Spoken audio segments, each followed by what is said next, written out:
ফুলকপির খাস্তা কচুরি বানিয়ে নেব। ফুলকপির খাস্তা কচুরি বানানোর জন্য প্রথমেই দেখুন একটা বোলের মধ্যে 2 কাপ ময়দা নিয়ে নিলাম। মেজারিং কাপের 2 কাপ ময়দা মানে প্রায় 250 গ্রাম ময়দা নিয়ে নিচ্ছি। কাপ ময়দার মধ্যে দিয়ে দিচ্ছি দেখুন হাফ টেবিল স্পুন লবণ। কচুরি বানাবো একদম মিষ্টির দোকানের মতনই, এর জন্য দেখুন ঘি নিয়ে নিচ্ছি 2 টেবিল স্পুন। এখানে আপনারা বলতে পারেন যে ঘিয়ের বদলে কিন্তু সাদা তেল ইউজ করা যায় কিনা। অবশ্যই করা যায়, তবে ঘিটা ইউজ করলে ফ্লেভার যেমন সুন্দর আসবে ঠিক তেমনই কিন্তু এটা বেশ খাস্তাও হবে। দেখুন জোয়ান দিয়ে দিচ্ছি। জোয়ানটা যখন অবশ্যই দেবেন তখন হাতে ভালো করে এরকম তালুতে ক্র্যাশ করে নিয়ে তারপরে কিন্তু দেবেন, তাহলে কিন্তু সুন্দর একটা গন্ধ আসবে। এবার ঘি করে কিন্তু ময়দাটা মেখে নেব। কখন বুঝবো আমাদের মাখাটা হয়েছে? যখন আমরা হাত দিয়ে ভালো করে মাখার পরে এরকমভাবে দলা পাকিয়ে নেব। দলা পাকিয়ে নিলে দলাটা যেমন মুঠোর মধ্যে থাকবে, আবার ভেঙে দিলে ভেঙেও যাবে। ঠিক এই অবস্থাতেই আমরা বুঝবো কিন্তু ভালো করে কিন্তু ময়দাটা মাখা হয়েছে ঘি দিয়ে। অল্প অল্প করে জল দিয়ে দিয়ে কিন্তু আমরা ময়দাটা মেখে নেব। ময়দাটা দেখুন একেবারেই কিন্তু মাখা হয়ে গেছে। ঠিক এই পর্যায়ে এরকমভাবে মেখে নিতে হবে। এরপরে সুন্দর একটা কাপড় দিয়ে ভালোভাবে কিন্তু আমাদের চাপা ঢাকা দিয়ে রাখতে হবে, যাতে কোনো রকমের বাইরের হাওয়া না ঢোকে। আধ ঘন্টা এইভাবে রেস্টে রেখে দিলাম। ফুলকপির খাস্তা কচুরি বানানোর জন্য একটা মশলা কিন্তু আমাদের তৈরি করে নিতে হবে। দেখুন মশলাটার মধ্যে কি কি নিয়েছি। একটা গোটা জিরে 1 টেবিল স্পুন, ধনে 1 টেবিল স্পুন, আর মৌরি 1 টেবিল স্পুন। এখানে নিয়েছি প্রায় 8 থেকে 9টা গোলমরিচ, আর এখানে নিয়েছি বোটা ছাড়ানো শুকনো লঙ্কা। এটা দিয়ে আমাদের একটা মশলা তৈরি করে নিতে হবে। তাওয়াটা গরম করে নিয়ে একটা তাওয়ার মধ্যে যে গোটা মশলাগুলো রেখেছিলাম সেই মশলাগুলো কিন্তু এরকমভাবে ড্রাই রোস্ট করে নেব। মিক্সিং বোল নিয়ে নিয়েছি, এর মধ্যে মশলাটা হাফ রোস্ট কিন্তু করে নেব, হাফ রোস্ট বা গুঁড়ো করে নেব। দেখুন এরকমভাবে এটাকে গুঁড়ো করে নেব। তবে খুব বেশি খাস্তা কচুরি বানাতে গেলে এই মশলাটা কিন্তু অবশ্যই তৈরি করে নেবেন, তাতে কিন্তু খুব সুন্দর একটা ফ্লেভার এবং খেতেও ভীষণই টেস্টি হবে। এবার ফুলকপিগুলো ডুম করে নিয়ে এরকমভাবে গ্রেটারের সাহায্যে গ্রেট করে নেব। দেয় মুখে পড়লে কিন্তু পুরে খুব সুন্দর লাগবে খেতে। দিয়ে দেব এখানে 1 টেবিল স্পুন আদা বাটা। আদা বাটাটা দিয়ে ভালোভাবে মিশিয়ে নিয়ে এই তেলের মধ্যে দিয়ে দেব 1 টেবিল স্পুন ছাতু। ছাতুটা দিয়ে ভালোভাবে এখানে দেখুন এরকমভাবে মিশিয়ে নেব। কুড়ানো ফুলকপিগুলো দিয়ে দিচ্ছি। একে একে এখানে দিয়ে দেব হাফ টেবিল স্পুন লবণ। লবণটা অবশ্যই স্পুন চিনি। এই পুরটা যদি একটু মিষ্টি মিষ্টি হয় ভালোই লাগবে। কাশ্মীরি লঙ্কার গুঁড়ো দিয়ে দিচ্ছি হাফ টেবিল স্পুন। আর যে মশলাটা করে রেখেছিলাম, বলেইছিলাম খাস্তা কচুরির মশলা, এটা 2 টেবিল স্পুন দিয়ে দেবো। এইটাই কিন্তু ভীষণই টেস্ট লাগবে এবং মুখে পড়লে দারুণ লাগবে খেতে। মৌরি গুঁড়ো, জিরে গুঁড়ো, ধনে গুঁড়ো একসাথে নিয়ে ভালোভাবে কিন্তু এটা মিশিয়ে দিচ্ছি। থেকে ধনে পাতা ছড়িয়ে দেব।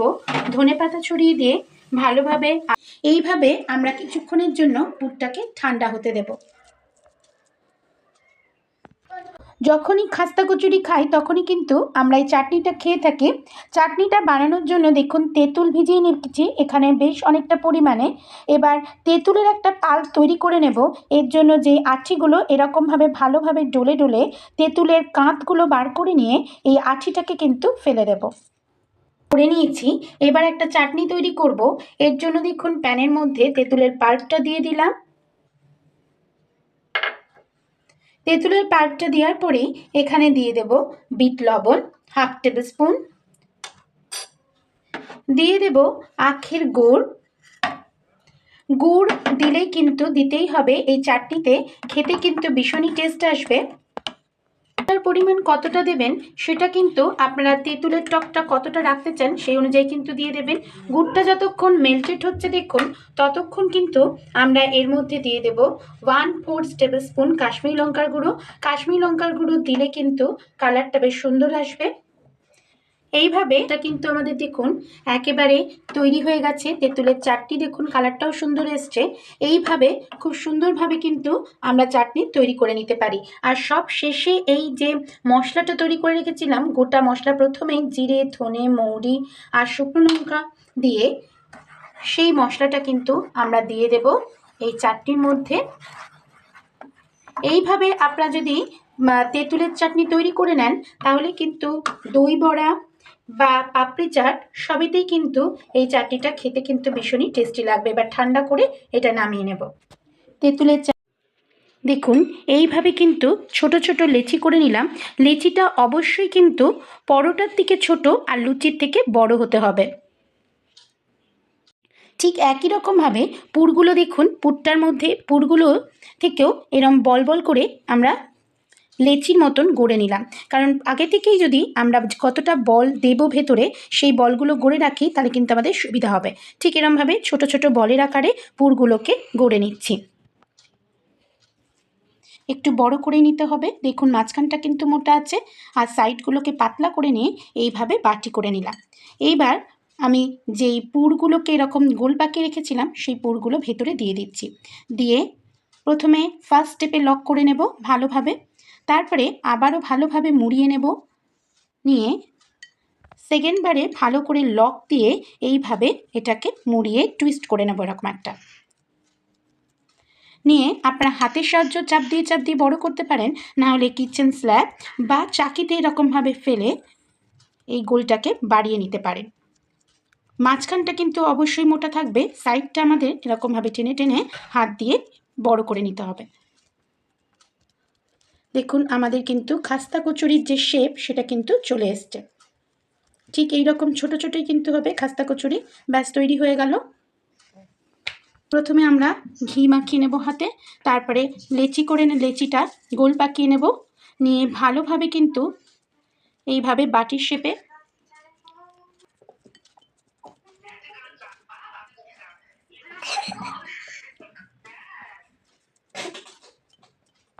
বাটি শেপ করে নিলাম।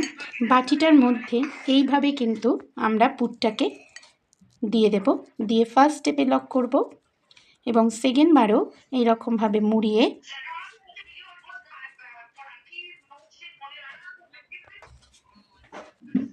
এইভাবে কিন্তু চাপ দিয়ে দেখুন আমরা হাত দিয়ে বড় করে নেব। ব্যাস আমাদের কিন্তু শেপ তৈরি হয়ে গেল কচুরি। এবার দেখুন তেল গরম করে নিয়েছি। তেলটা ততটা পরিমাণেই গরম হবে, আমরা একটা ছোট্ট ময়দার লেচি ফেলে দেখব। তেল একেবারে কিন্তু ওপরে উঠে আসছে না, একদম আস্তে আস্তে করে উঠে আসছে, অর্থাৎ তেলটা খুব বেশি গরম কিন্তু এই খাস্তা কচুরির জন্য আমরা দেব না। এবার দেখুন একে একে আমরা ছেড়ে দেব। কতটা ফুলে উঠেছে কচুরিগুলো যখন দিয়েছিলাম তার থেকে। দেখুন এইভাবে বলের মতন যদি ফুলে ওঠে তাহলে কিন্তু আমরা বুঝবো একটা পিঠ আমাদের ভাজা হয়ে গেছে। এইভাবে তখনই আমরা নেক্সট পিঠটা উল্টে দেব, কচুরিটা আর একটু সুন্দরভাবে নেক্সট পিঠেও ভাজা হয়ে যাওয়ার জন্য। অবশ্যই কিন্তু গ্যাসের সম্পূর্ণ ফ্লেমটা মিডিয়ামে করে আমাদের ধৈর্য ধরে কিন্তু ভেজে নিতে হবে। গ্যাসের ফ্লেম হাই করলে কিন্তু আমাদের পুড়ে উঠবে এবং কচুরিগুলো তাহলে কিন্তু ভালো হবে না। গরম গরম ফুলকো ফুলকো খাস্তা কচুরি কিন্তু রেডি হয়ে গেছে। এইভাবে টিস্যু পেপারের মধ্যে তেলটা সোক করার জন্য আমরা রেখে দেব। এইভাবে তেঁতুলের চাটনি সহযোগে আমরা কিন্তু গরম গরম মিষ্টির দোকানের বা এমনি দোকানের খাস্তা কচুরি কিন্তু সার্ভ করে দিচ্ছি। কেমন লাগলো আজকের এই রেসিপিটা অবশ্যই একবার কমেন্টের মাধ্যমে জানাবেন। ভালো লাগলে লাইক শেয়ার করার অনুরোধ রাখলাম। পাশে থাকা বেল আইকনটি অবশ্যই প্রেস করে দিলে আমার সমস্ত রেসিপির নোটিফিকেশন আপনাদের কাছে সর্বপ্রথম যাবে। সাধারণত এই খাস্তা কচুরি কিন্তু মুগ ডালের হয়, আজকে বানিয়ে নিয়েছি ফুলকপির খাস্তা কচুরি। কেমন লাগলো অবশ্যই একবার কমেন্টের মাধ্যমে জানাবেন। আর এইভাবে আপনারা বাড়িতে কিন্তু ফুলকপি খাস্তা কচুরি তৈরি করে নিতে পারেন। অবশ্যই আজ ভালো লাগলে লাইক শেয়ার করার অনুরোধ রাখলাম। আবার চলে আসবো ভিন্ন স্বাদের নতুন নতুন রেসিপি নিয়ে আপনাদের সাথে শেয়ার করতে। সবাই ভালো থাকবেন, সুস্থ থাকবেন, ধন্যবাদ।